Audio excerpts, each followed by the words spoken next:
I was born on April 24, 2002, and I weighed 6 pounds, 3 ounces. I was born with a liver disease called biliary atresia, which damaged my liver to the point that I needed a new one. When I was 2.5 months old, I still had yellow skin and eyes, so my mom took me to the doctors. I was pricked by many needles. I was then sent to London Children's Hospital for special testing and care. I went in for surgery where the doctors found that my liver was already damaged beyond repair.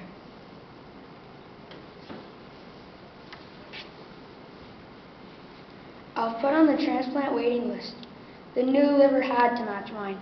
The longer I waited, the more I suffered. At 6 months old, I was number 1 on the waiting list. I weighed 16 pounds. As time went by, I became weaker, smaller, and more fragile. My stomach looked like a balloon because my liver was not getting rid of the waste in my body. At 1 year old, I only weighed 13 pounds.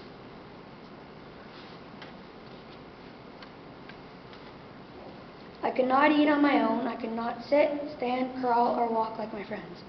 Finally, 2 days after my first birthday, we got the call that changed my life.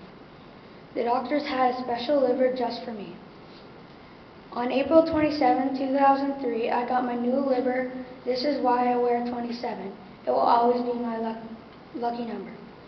A special person went to heaven and their family chose to give me a piece of their loved one's liver.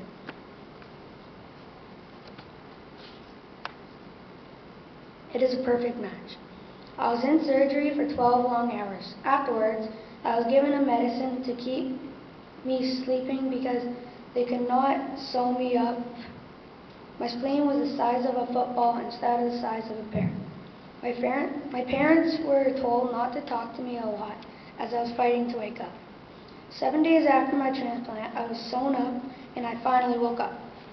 I was on over 20 special medicines.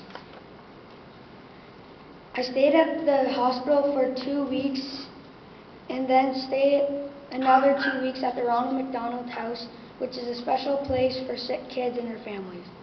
1 month after my transplant, I finally went home where I learned to walk, well, run, and quickly caught up to my friends.